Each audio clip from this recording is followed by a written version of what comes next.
السلام علیکم ورحمۃ اللہ، اعوذ باللہ من الشیطان الرجیم، بسم اللہ الرحمن الرحیم، نحمد و نصلی علی رسول الکریم، اما بعد، فاعوذ باللہ من الشیطان الرجیم، بسم اللہ الرحمن الرحیم۔ ناظرین، کیسے ہیں آپ لوگ؟ جیسا کہ آپ کو معلوم ہے کہ میں نے قرآن کریم کے مخصوص وہ ترجمے ایک جگہ جمع کرنے کی کوشش کی ہے جہاں میں دیکھتا ہوں کہ ہمارے معاشرے میں ہمارے دین کے حوالے سے لوگ الجھے ہوئے نظر آتے ہیں، بحث کرتے نظر آتے ہیں، تو ان کا قرآن کریم کیا جواب دے رہا ہے، اللہ سبحانہ تعالیٰ اس کتاب میں ہم سے کیا مخاطب ہیں، اس کو میں نے ایک جگہ یکجا کیا ایز اٹ از۔ تو وہ میں بہت عرصے سے پڑھا کرتا تھا، تو میں نے ایک ڈائری میں لکھنا شروع کر دیا تھا سورہ مبارکہ اور آیت نمبر کے ساتھ، تو وہی سلسلہ جاری ہے۔ تو آج درس نمبر 12 پڑھتے ہیں اور آغاز کرتے ہیں، اور اللہ سبحانہ تعالیٰ سے دعا کرتے ہیں کہ جو کچھ ہم پڑھیں اسے یاد رکھنے اور اسے عمل کرنے کی توفیق عطا فرمائے، اور شیطان کی چالوں اور اس کے حربوں سے محفوظ فرما دے۔ تو آغاز سے پہلے میں سورہ مزمل کی ایک آیت پڑھوں گا جو پڑھا کرتا ہوں، فقر ما تیسر من القرآن، کہ جتنا ہو سکے قرآن میں سے پڑھ لیا کرو، تو اس سے بہت وہ سیدھا رستہ معلوم ہوتا ہے اور انسان سیدھے رستے پہ رہتا ہے۔ قرآن ایک ایسی کتاب ہے۔ اور دوسری جگہ فرما رہے ہیں اللہ سبحانہ تعالیٰ کہ کیا وَإِذَا قُرِئَ الْقُرْآنَ فَاسْتَمِعُوا لَهُ وَأَنصِتُوا لَعَلَّكُمْ تُرْحَمُونَ۔ اس کا ترجمہ ہے کہ اور جب قرآن پڑھا جائے تو خاموش رہا کرو اور غور سے سنا کرو تاکہ تم پر رحم کیا جائے یا تمہارا بھلا کیا جائے۔ تو آغاز کرتے ہیں، دیکھتے ہیں اللہ سبحانہ تعالیٰ اس سورہ مبارکہ کی جو آیت نمبر ہے اس میں کیا فرما رہے ہیں۔ سورہ اعراف ہے، آیت نمبر ہے 14 تا 18۔ تو اس میں فرما رہے ہیں کہ شیطان نے کہا مجھے اس دن تک مہلت عطا فرما جس دن لوگ قبروں سے اٹھائے جائیں گے۔ فرمایا اچھا، تجھ کو مہلت دی جاتی ہے۔ پھر شیطان نے کہا مجھے تو نے ملعون کیا ہی ہے، میں بھی رستے پر ان کو گمراہ کرنے کے لیے بیٹھوں گا، پھر ان کے آگے سے اور پیچھے سے اور دائیں سے اور بائیں سے غرض ہر طرف سے آؤں گا، اور تو ان میں سے اکثر کو شکر گزار نہیں پائے گا۔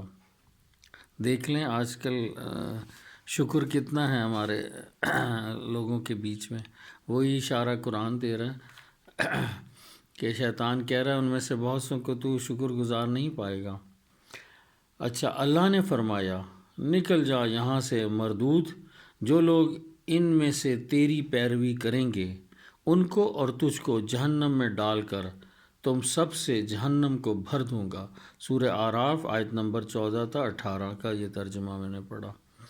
تو اس میں بڑا واضح کر دیا اللہ سبحانہ تعالیٰ نے کہ شیطان سے جو گفتگو ہوئی تھی کہ اس نے کہا اب آپ نے مجھے ملعون تو کر ہی دیا ہے، تو اب میں دائیں سے بائیں سے آگے سامنے سے پیچھے سے ہر طرف سے تیرے بندوں کے آؤں گا، ان کے رستے میں بیٹھا کروں گا، ان کے دلوں میں وسوسے ڈالوں گا اور جھگڑے کراؤں گا اور تیرا نافرمان بناؤں گا اور ان کو جہنم کے گھڑے تک پہنچاؤں گا۔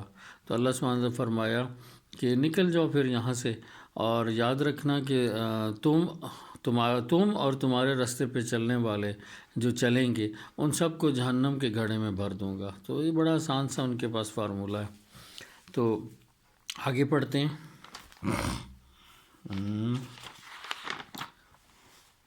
آگے جی، تو سورہ اعراف کی آیت نمبر 23 ہے، 23۔ اس میں اللہ سبحانہ تعالیٰ فرما رہے ہیں، حضرت آدم اور حوا سے متعلق آیت ہے۔ دونوں عرض کرنے لگے کہ اے پروردگار، ہم نے اپنی جانوں پر ظلم کیا، اور اگر تو ہمیں نہیں بخشے گا اور ہم پر رحم نہیں کرے گا تو ہم خسارہ پانے والوں میں ہو جائیں گے۔ سورہ اعراف آیت 23، یہ بڑی معروف آیت مبارکہ ہے کہ جسے حضرت آدم علیہ السلام نے پڑھا تھا، ربنا ظلمنا انفسنا وَإِن لَّمْ تَغْفِرْ لَنَا وَتَرْحَمْنَا لَنَكُونَنَّ مِنَ الْخَاسِرِينَ، کہ اللہ ہم نے اپنی جانوں پر ظلم کیا، اور اب جو اگر تو نے ہمیں معاف نہ کیا تو ہم بڑا خسارہ پانے والوں میں ہو جائیں گے۔ اللہ اکبر۔ پھر فرما رہے ہیں، آگے فرماتے ہیں سورہ اعراف ہی کی آیت نمبر 26 ہے، 26۔ اس میں فرما رہے ہیں اللہ سبحانہ تعالیٰ، اے نبی، اے نبی یعنی آدم علیہ السلام سے مخاطب ہیں، اے نبی ہم نے تم پر پوشاک اتاری تاکہ تمہارا ستر ڈھانکے اور تمہارے بدن کو زینت دے، اور جو پرہیزگاری کا لباس ہے وہ سب سے اچھا ہے، یہ اللہ کی نشانیاں ہیں تاکہ لوگ نصیحت پکڑیں۔ سورہ اعراف آیت 26۔ سبحان اللہ۔ تو دیکھیں کہ اللہ سبحانہ تعالیٰ نے آدم علیہ السلام کو فرما دیا کہ ہم نے تم پر پوشاک اتاری تاکہ تمہارا ستر ڈھانکے اور تمہارے بدن کو زینت دے، اور جو پرہیزگاری کا لباس ہے وہ سب سے اچھا ہے، یہ اللہ کی نشانیاں ہیں تاکہ لوگ نصیحت پکڑیں۔ سورہ اعراف آیت 26۔ یعنی کہ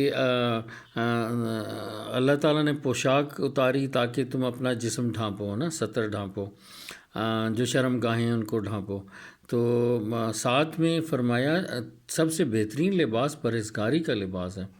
دیکھیں کئی مقامات پہ میں پڑھتا ہوں، جیسے اللہ سبحانہ تعالیٰ ایک اور جگہ فرما رہے ہیں کہ کیا کہ اللہ کے نزدیک جو سب سے پیارے اور اللہ کو جو محبوب لوگ ہیں وہ ہیں جو پرہیزگار ہیں، یعنی جو درجے میں بلند ہیں، جو پرہیزگاری اور تقوی کو پکڑتے ہیں۔ یعنی ہم انسانوں میں اللہ پاک نے اگر کوئی فرق بتایا ہے کہ مجھ میں اور آپ میں اگر فرق ہے تو وہ صرف تقوی کا ہے، ورنہ 2 ہاتھ تو میرے بھی ہیں اور 2 ہاتھ آپ کے بھی ہیں۔ تو اگر ہم دونوں میں سب سے بہتر انسان اللہ کی نگاہ میں وہ ہے جو تقوی پکڑتا ہے، پرہیزگاری کو پکڑتا ہے، پرہیزگاری کے لباس کو پسند فرمایا۔ سبحان اللہ۔ آگے فرما رہے ہیں سورہ بقرہ آیت نمبر 16 تو 18 میں بہت عمدہ بات فرمائی، اور جب ان سے کہا جاتا ہے کہ زمین میں فساد نہ ڈالو تو کہتے ہیں کہ ہم تو اصلاح کرنے والے ہیں، دیکھو یہ بلا شبہ مفسد ہیں لیکن خبر نہیں رکھتے۔ یہ سورہ بقرہ آیت نمبر 12 میں نے پڑھی۔ تو دیکھیں بہت سے ایسے لوگ بھی ہیں کہ اور جب ان سے کہا جاتا ہے کہ زمین میں فساد مت ڈالو تو وہ تو کہتے ہیں ہم تو اصلاح کرنے والے ہیں، ہم تو اچھی بات بتانے والے ہیں۔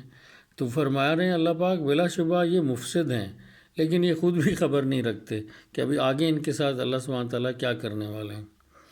تو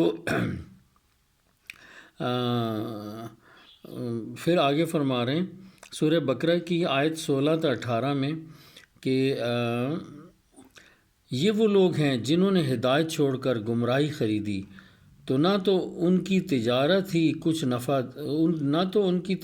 نے ہی کچھ نفع دیا اور نہ وہ ہدایت یاب ہی ہوئے، یہ بہرے ہیں، گونگے ہیں، اندھے ہیں کہ کسی طرح سیدھے رستے کی طرف لوٹ ہی نہیں سکتے۔ سورہ بقرہ آیت نمبر 16 تا 18۔ اللہ اکبر۔ انہیں بہرا، اونگا، اندھا کہا ہے اللہ سبحانہ تعالیٰ نے کہ جو سمجھتے ہیں جو ہم تجارت کر رہے ہیں منافقت کی، وہ بڑا فائدہ دینے والی ہے، اس میں بڑا پروفٹ ہے۔ اللہ تعالیٰ نے فرمائے ایسے لوگ مفسد ہیں۔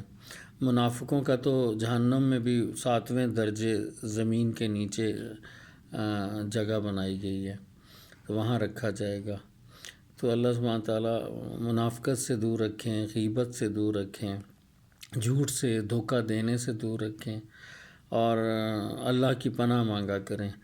شیطان یہ چھوٹے چھوٹے حربے استعمال کر کے آپ کو بڑے لیول کا گنہگار بنا دیتا ہے اور آپ کو خبر بھی نہیں ہوتی۔ تو ثمناً قلیلا جو آیت ہے نا کہ ہم لوگ اللہ کی آیتوں کو سستے داموں بیچتے ہیں، تو شہرت کے لیے اللہ تعالیٰ کی آیتیں نہیں بیچنی چاہیے کہ اس سے منافع ملے گا، تو دنیاوی منافع پھر یہیں رہ جائے گا۔ ایسے لوگوں کا آخرت میں کوئی حصہ نہیں۔ وہ علماء کرام جو شہرت کی خاطر کہ ان کو واہ واہ لوگ کہیں، کہ ان کی وہ احادیث اور آیتیں پڑھیں اور لوگ داد دیں، تو گویا ان کے لیے قرآن میں آیا کہ انہوں نے پھر اپنے حصے کی داد وصول کر لی، اب ان کا آخرت میں کوئی حصہ نہیں۔ تو لہٰذا اللہ کا کلام اس سوچ سے پڑھیں کہ میں اللہ کا کلام اللہ کے بندوں تک پہنچانا چاہتا ہوں، یہ میری نیت ہے، اور یہ آپ کی بھی نیت ہونی چاہیے۔ آگے دیکھتے ہیں